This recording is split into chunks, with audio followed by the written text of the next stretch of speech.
Want to Do, the show that will hopefully help you figure out what you want to do in life or reconnect you to what you love doing. Each show has a guest who is doing what they want to do, whether it's in their career or in addition to their regular job. Most importantly, we want to help you realize that no matter your age, you too can do what you want to do if you have the will to do it. Now here's your host, Leonard Caplan.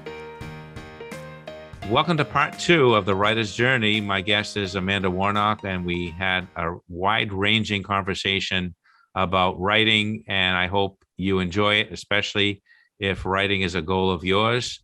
And let's go to that. Now, you've known me for many, many decades, and I was never interested or even talked about politics before 2016. And I was already writing this book from 2012 to 2016. And the fact that politics has taken center stage in America, all of the vices and the divisions and the horrible things that have gone on in all aspects of society, it just helped my book progress because I had more to write about, you know, and each thing that happens that has never happened before, I try to incorporate in the book. For example, I have to find a way right now to fit the metaverse in there, okay? So I have some virtual reality stuff, but I don't call it the metaverse, all right? And all I have to do actually in this case is say that this society, this oppressive society that I invented in the book, has banned the metaverse, and only this country can control virtual reality.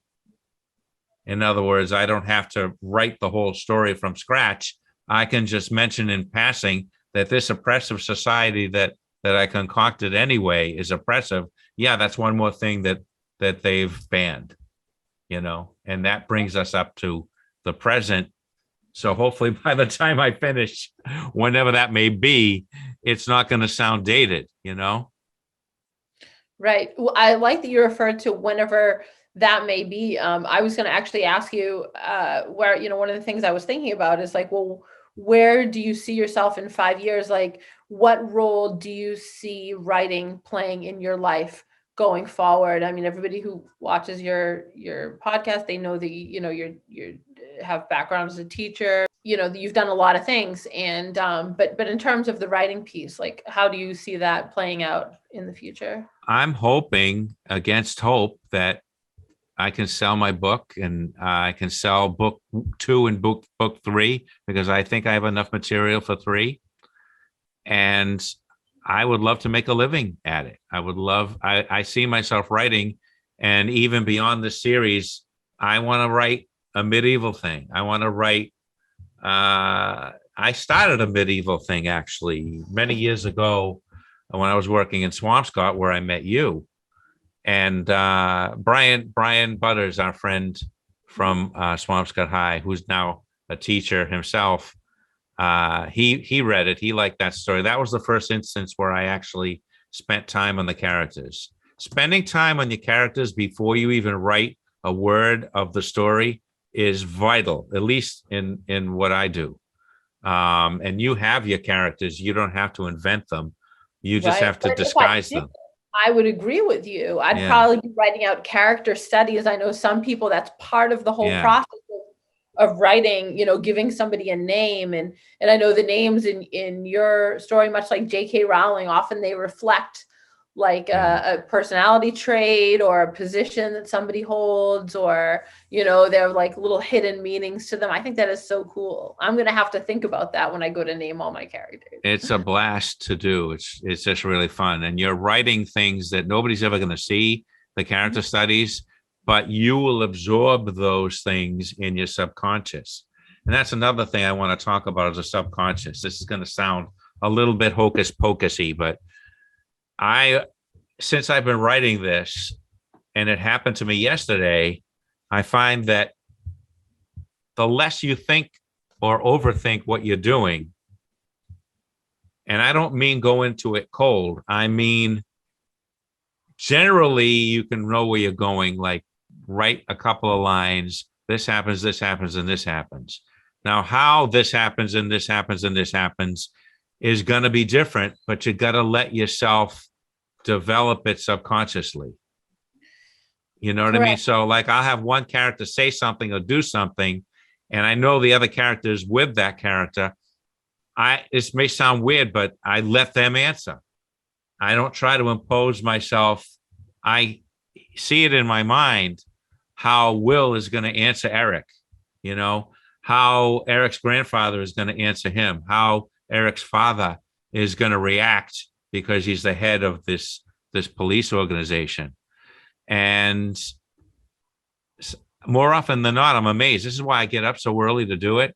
When I'm writing like at 4 o'clock in the morning, and I'll just write from the little description I have something to go on. I'll start writing. I'll write maybe a page and a half or two if I'm lucky. And about an hour or 2 hours later, when I'm fully awake, I'll read it again. I'll say, oh, I like that. This could be better. I like that. And I that's what works for me. That's my process. Yeah. And I think that's an important thing to address here, because the podcast is, what do you want to do? So say somebody who's interested in writing, sits down and they're, listening to us talk. I was thinking maybe we could talk about like, what do you think it takes to write a good novel? Yeah. And it might be different than what I think, because the way that we work, I think is a little bit different, not just in terms of what we write, but in terms of like story structure. I forget if it was Stephen King in his On Writing book that said like there are architects or they're like gardeners, or I don't know, Yeah. there's some kind of analogy, or different analogies around like the way that people set about writing a novel. So there's a thing called a pantser, Pantser. Oh, by the seat of your pants? Exactly. You mentioned backstory a little while ago. Mm-hmm.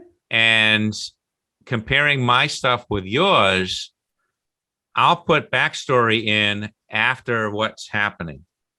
And then later on, I will cut a lot of that out because it gets in the way of what's happening now. Your story is based on backstory, because everything that they're talking about is backstory. You know what I'm saying?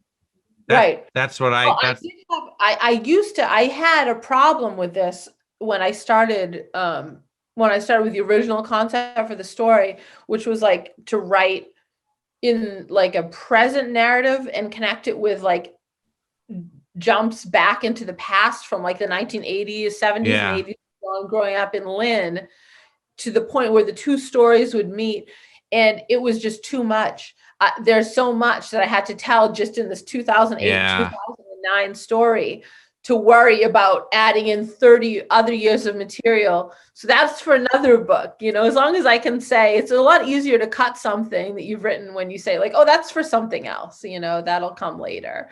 I read one book, it was giving advice about writing that was like, stay away from don't get bogged down in backstory, not like offer anything about backstory for particular characters, especially if it's germane to what is happening in the plot, but like don't go into too much where your reader is going to get lost, or your story is going to get mired in the past. We're talking about like the right the scene of your pants versus like a activist story, and your process vis-a-vis this is different than mine. They're both good ways to write. It just depends, I think, on what works for the individual.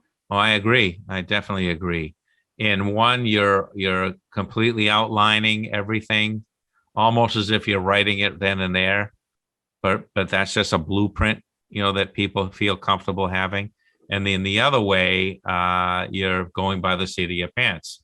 I think I can describe my writing as halfway in between the two.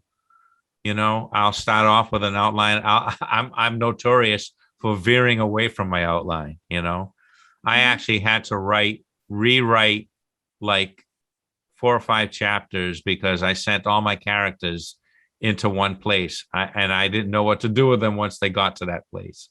Right. So I says, and the thing is, and I don't remember who said this. It says, "Don't be afraid to kill your darlings." Yeah, that's a very famous yeah. quote. Yes. Sometimes when you're in the zone, you come up with fantastic dialogue and fantastic description, and And you you've have got to to be willing to just for scrap the it. greater good of the story, right? And it's painful to do that. Sometimes I've been able to incorporate it into the new thing, or I'll save it for something else. I'll say, oh, maybe I can fit this in there and use some of these lines, and it works sometimes. I did not do you any favors in introducing you to this book about Save the Cat, I think, or something like Yeah. that. The beat sheet, Yeah. which is like a system for structuring your book. And I know that I definitely did not help you by telling you about it. However, I don't think I would have written word one if it hadn't have been for this book, because maybe it's my background in academia and writing nonfiction, but I have to outline anything. Now, within that outline, like the idea of the beat sheet being, I should just probably explain that this author believes that, as far as screenplays go, as far as novels go and fiction goes, that every good story hits upon a certain number of beats. Yeah. I think you said it was 15 or something. Yeah, there's a number, 50, 17, something like that. And each one of these beats, some of they're broad enough. Like some of them are very specific, like a turning point. The character, like maybe your protagonist enters the new world, whatever that new world is going to be. So that's like a one scene beat, as they refer to it. And then there's some of these longer beats. So I'm in what's called like a multi-scene beat, and I've been there for like 3-4 months. So it's just called fun and games, the promise of the premise. Like in the middle of your book, this is what, why people pick up the book. Like in the Harry Potter book, it's when he goes to Hogwarts and he encounters all of the ghosts and the spirits and the moving staircases and like all the, and they call it the fun and games beat. But within that, that outline, there's a lot that needs to be done. It's not like I'm outlining every single chapter. I'll write a note like John moves out of Mayfair and into Eric's. Yeah, and that's great. That's 3 or 4 chapters right there. So I'll explain why that didn't work for me. I read the original Save the Cat, which was designed specifically for screenplays, Hollywood screenplays. So that definitely did help me with Act 1, Act 2, and Act 3, because in screenplays, it's a very exacting process. You have to have the inciting incident in a certain place. You have to have your beats in exactly the right place. You cannot really go beyond 120 pages in a Hollywood screenplay, okay? So when I co-wrote that other script with my friend, I was very conscious of that. And after I was done, I said, damn, this is painful. I don't like writing like this. So I found when I switched back to writing prose and I started my novel, it's just so freeing for me. You know what I mean? Mm-hmm. Plus, I'm very number phobic. I am a bad, I can't do tips, as we discussed earlier, I think off the air. Mm-hmm. If you're with me in a restaurant, you'll do the tip. My father used to tutor people in calculus. So I didn't, math and science just leave me cold, Mm-hmm. So when I saw this new Save the Cat for novels, I started reading it and there's a lot of good stuff in it. But when you mentioned the 15 beats, you could see I got upset because I don't like to think that way. And I'm thinking, wow, is my whole thing wrong now because of the 15 beats? Is you have so many characters that each storyline and the beats could be different for every character. I agree. Yeah. And you would to have it's probably not as effective with such a large cast of characters as you have versus just 1 or 2 protagonists. I have to make a confession here that I regret beginning my very first book as a universe. and all these characters, because I just made it very, very difficult for myself. And I can't turn back away from it now because I'm in too deep. But I have to admit this, that I think my own ego got me into that trap, because I said to myself, I've read these epic books and seen these epic movies all of my life. I can do that, Yeah. And you can. usually, well, thank you, but it was kind of an arrogant kind of a claim, even though I only said it to myself. Now I'm saying it to everybody, but I wish I had started earlier. I would still do this, but I would have waited till I had more experience. I actually should have started with short stories. There's a short story contest now. Though. It really is. I'm not, I could see that any one of your chapters, if you fleshed it out, could be a great short story. And some people make a whole collection. There's the book that I like, the Dirty Havana trilogy, that's like, basically it tells the story of this guy living in Havana in the 90s, just getting by through kind of some kind of sketchy dealings and stuff like that. But it does it as a series of like vignettes or short stories. And I could see writing something like that, but an independent short story just scares the bejesus out of me. I don't think I could do that. It's hard, because now you got to remember, I've been living with these characters since 2012, not all of them, and I'm still developing them. Okay. Some minor characters. So a short story has to have new characters, starting from scratch all over again. And there's not a heck of a lot of time to get to know them in the short story format. So that probably would be more challenging than what I'm doing. I have my palette is like infinity, my palette's not infinity. If I do a short story, you can't have a short story, even though short story pretty much only has one plot, and you're not going to deal with other characters while this character is doing something else. It's all one thing, so I'm going to tackle it someday. And also, what do you think about starting another project in the middle of the project that you haven't finished? What do you think about that? It wouldn't be for me. One of the things, I think the older we get, the more we have a better sense of like what our strengths are and what our challenges are.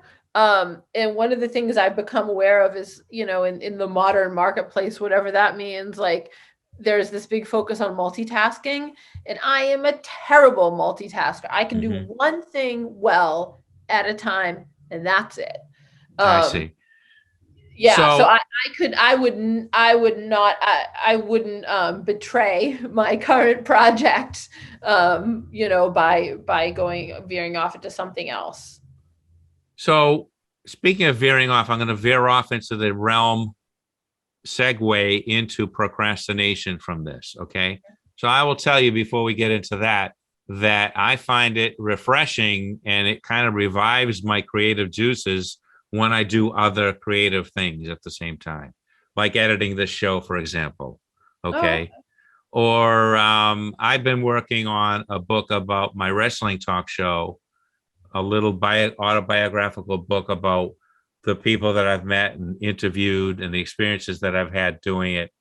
And I find when I write a little bit of that, it makes me all the more anxious to get back into my science fiction thing. You know what I mean? So I think in certain cases with certain people, if you do something creatively that's different enough from the project that you're working on, it's not going to be a problem. But again, you have to really like doing that kind of stuff. You know what I mean?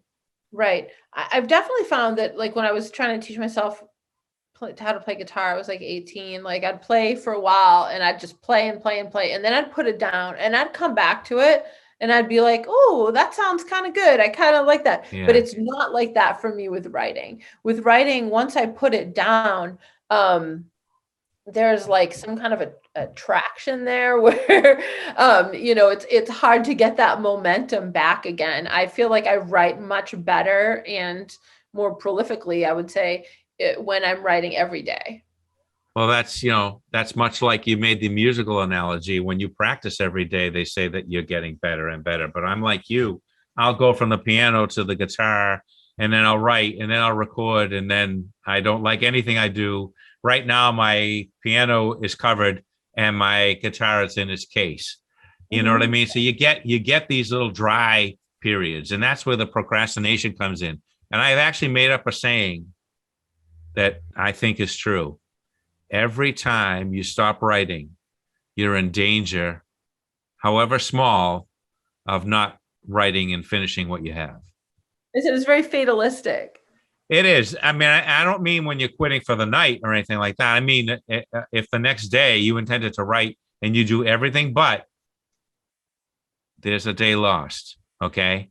Now, I've gone weeks, almost a month without writing, and that's where I came up with the saying. I says, if I don't get back into this soon, the memories of my characters are going to start to fade, and I'm going to lose everything I've done. So that's what's keeping me back into it. You know what I mean? Whenever I'm tempted to quit. Your story has so many moving pieces that you have to keep track of. So Yeah. I can completely, where you've invented this sort of universe, like for your story, 100%. And mine used to be like a little more like yours, where I would wake up in the middle of the night. Usually I couldn't sleep. And then I'd go to write, usually early, like 3, 4 in the morning. And I'd start writing and I'd be like, oh, I don't want to have writer's block, because I have this real fear, like a mortal fear of having writer's block and just sitting down at the computer screen and nothing comes. So what I did was I'd write about anything. I'd be like, all right, well, today I'm going to write about the time that Scott stole the ski mobile and drove it to the construction site and destroyed all the construction equipment. And then next time I'm going to write a description of Eric Smith and the way that he talks like a truck driver. Like, I would write anything just so that I was getting something down, but it was in different kind of pieces. Whereas now I'm just doing chapter 22, then chapter 23 and chapter 24. And even though it might not produce the same story or as sort of interesting or complex a story, I just wanted to produce at this point a complete story. That's my goal. Oh, that's a great goal. I mean, and your experience, I'm sure, happens to everybody, Well, people used to say in grad school, and this is, with the dissertation, what's the best kind of dissertation? A complete dissertation. Right. Oh, that's right. Right. That's right. So what's the best kind of novel? Same thing, a novel that at least a draft is finished, right? And then the editing comes in, and maybe when we get to that point, we'll do another one of these shows about the trials and tribulations of editing. Yes, I agree with that. So I think, and this show itself is going to be broken up into pieces itself. So I think we should end it here while we're strong here. Yeah. And I enjoyed this. I'm totally serious. Yeah, very helpful. And you are great in front of the camera with the mic and everything. Nothing to worry about. Oh, thank you. And so we're going to end it here. Amanda Warnock, thank you for joining me here on What Do You Want to Do on these last few episodes. And thank you for having me on. Of course. And you shall return. Thank you for joining Amanda and I for this very in-depth conversation about the aspects of writing. We'll see you next time. And until then, what do you want to do?